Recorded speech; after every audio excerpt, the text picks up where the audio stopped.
Today is a special deep dive into Harvey Mudd College. This is a selective private college in Southern California that is part of the Claremont Colleges.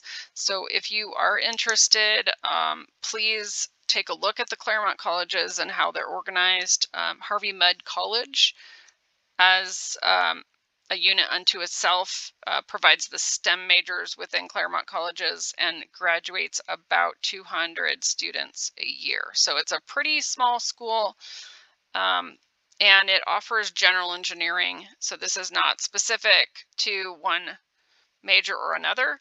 And if you're interested in general engineering, I have a video about that I will share a link to. Please go check that out, and we'll talk about some other schools that also offer general engineering. But let's just get into the data that Harvey Mudd provides. So Harvey Mudd provides a little bit different data than most schools. So we're going to go through the PDF that they provide. The title is Class of 2025 Senior Outcomes. They publish this every year. And the reason I say that it's different is because this data is a survey of graduating seniors rather than data from 6 months after graduation, which is the industry standard. So the graduating classes asked what their plans are, and we can get a little bit of information from this, but we'll just talk about the differences as we go along. I will provide the link here, so if you want to see historic data, you can definitely do that. But after we go through the data here, we're going to look at some historic data that I just pulled from the last few years of these reports. If you want to dig into those, definitely follow the links that are provided in the description for this video. So as we go through it, this is the Student Affairs, Office of Career Services, and then the 2025 Senior Survey responses. So this is 227 students graduating, and 91% of those, or 207 valid responses. So Harvey Mudd is a pretty small college. It is part of Claremont Colleges, so you get a little bit bigger ecosystem than just the Harvey Mudd College, which is specifically STEM majors. So you get exposure to other schools while being in a small school setting. Definitely look more into that if you're interested. And we'll just get into what they provide here for majors. So this is for graduating seniors. If you look at the details, there's a lot of small numbers, but computer science and mathematics together make up about 50%, slightly less than the graduating class. And then about a quarter, or 27%, are in engineering. These numbers are pretty consistent if you look at the historic reports. So if you do decide to go to Harvey Mudd, you'll have roughly half of the school will be computer science majors, and then about a quarter of them will be engineering, and the balance will be some of the hard sciences and math type majors. And then if we just look at the general demographic data they provide down here, if you look at gender, they're pretty well balanced, which is unusual for a STEM school. So the fact that there are nearly as many men or women as men is pretty interesting, and nice to see that there is a balance. And then they also have the 13% first generation and 36% historically underrepresented. The historically underrepresented is self-determining in the survey, and I think represents the diversity of where the school is located in Southern California. I am a little bit surprised that first generation is only 13%, but that's what we have here.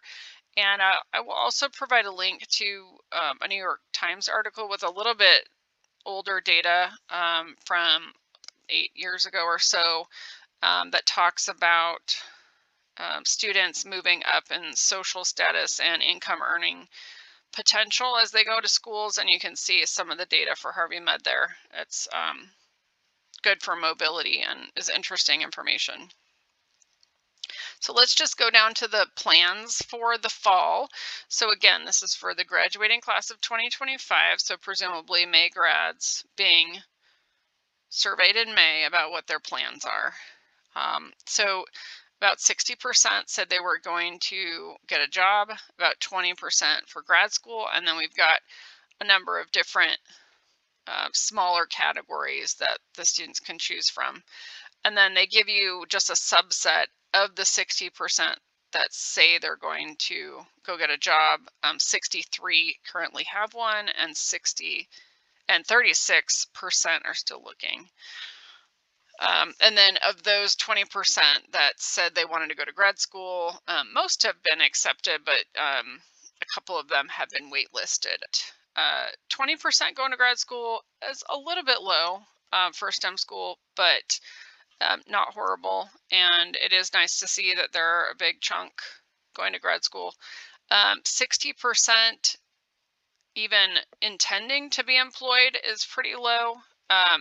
I thought it was interesting, and we'll look at the trends here, that 6% intend to take a gap year, and then there's some students that are graduating not knowing what they're going to be doing, while others have plans that don't fit neatly into a category of either employment or grad school.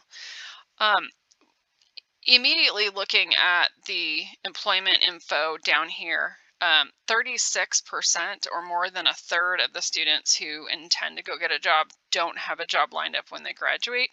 Again, this doesn't directly correlate with data from other schools, and so I can't say immediately like that's really horrible. But if this was a 6% or 6 months after graduation, I would say there is reason for pause, and something to be concerned about. It's a little bit less clear because this is at graduation, and I know that some students just like to get through school and then go look for a job. I don't advise it. If you have time and can fit it in your schedule at all, you should definitely be looking for employment before you graduate.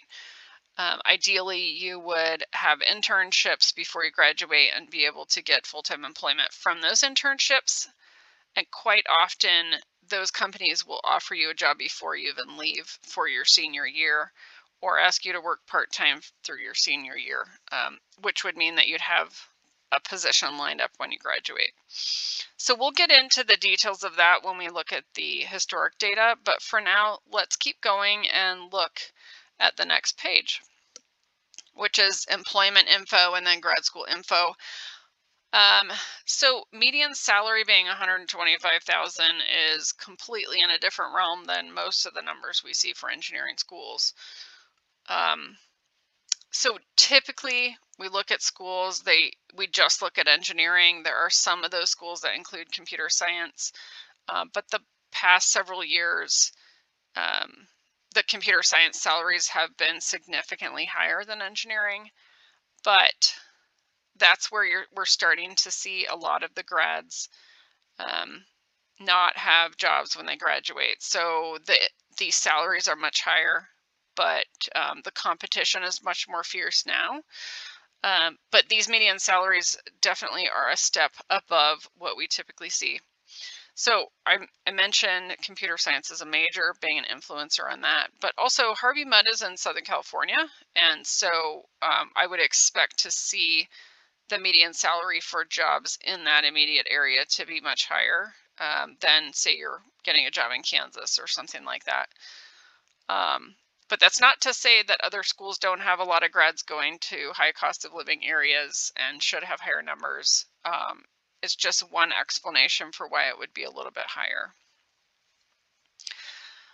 And then, they talk about their top 3 employers: Microsoft, McMaster-Carr, Nutshell Labs, Amazon, Bloomberg. So these are pretty small numbers of grads, and so their top 3 employers are just employing two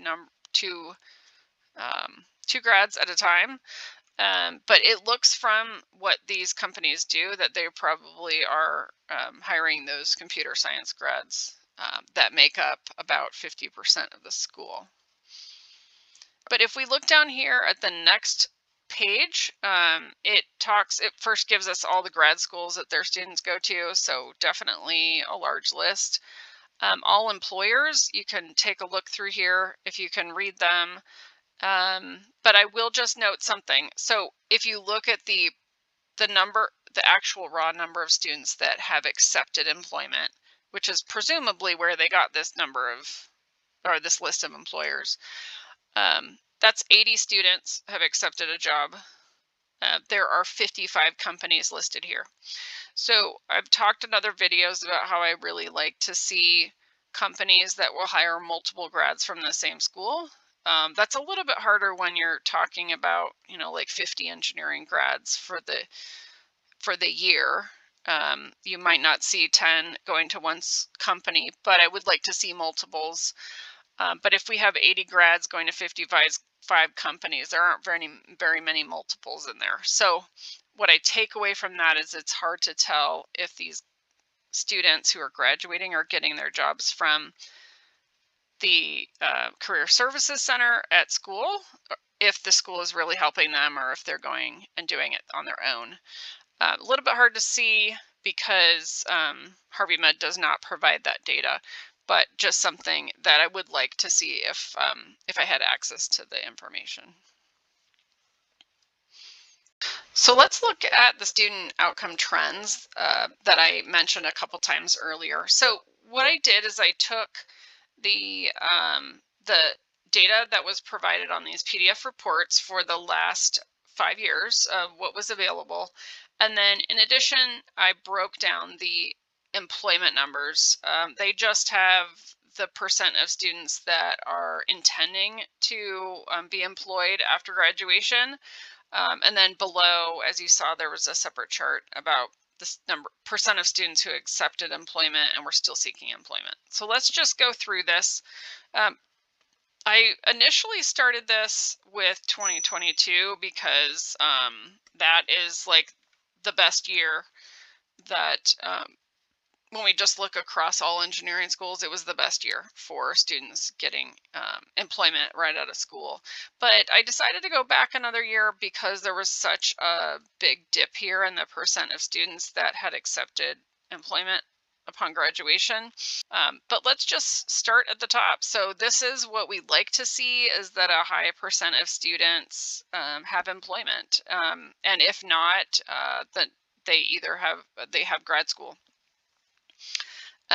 But there's a pretty big dip here between 22 and 24. There's a little bit of recovery in 25 in the percent of grads from Harvey Mudd that have accepted employment upon graduation. But these are not great numbers. I'll just say again that this is hard to compare with other schools, because other schools will do after 6 months after graduation. This is upon graduation. But there's a couple other things that are interesting. The percent that going to grad school kind of like is opposite of what is the percent of students that have accepted employment. I also wonder if the slight drop in the students who are going to grad school is impacted by the politics in 2025, which is in a video that we just did. So check that out. And if you are interested in how that might be impacting grad schools and students' ability to go to grad school.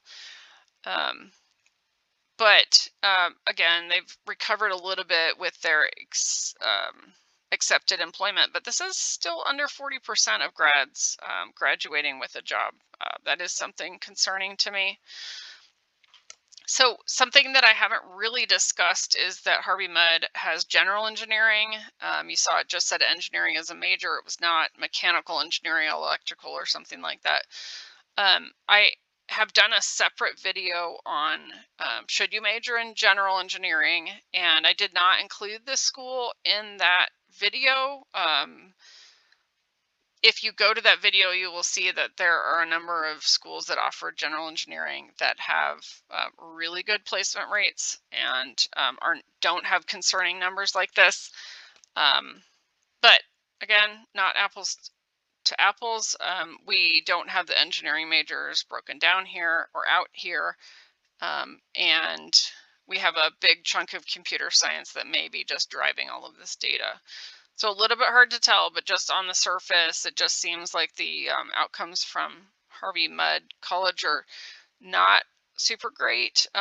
Just not a guarantee that you're going to have gainful employment or graduate school after graduation, unfortunately. So that's all the data that we can get from Harvey Mudd. If you have access to more information or know where we can get more data, I would love to see that. Thank you for listening to the end. Please like, subscribe, share with a friend, and we'll see you on the next one.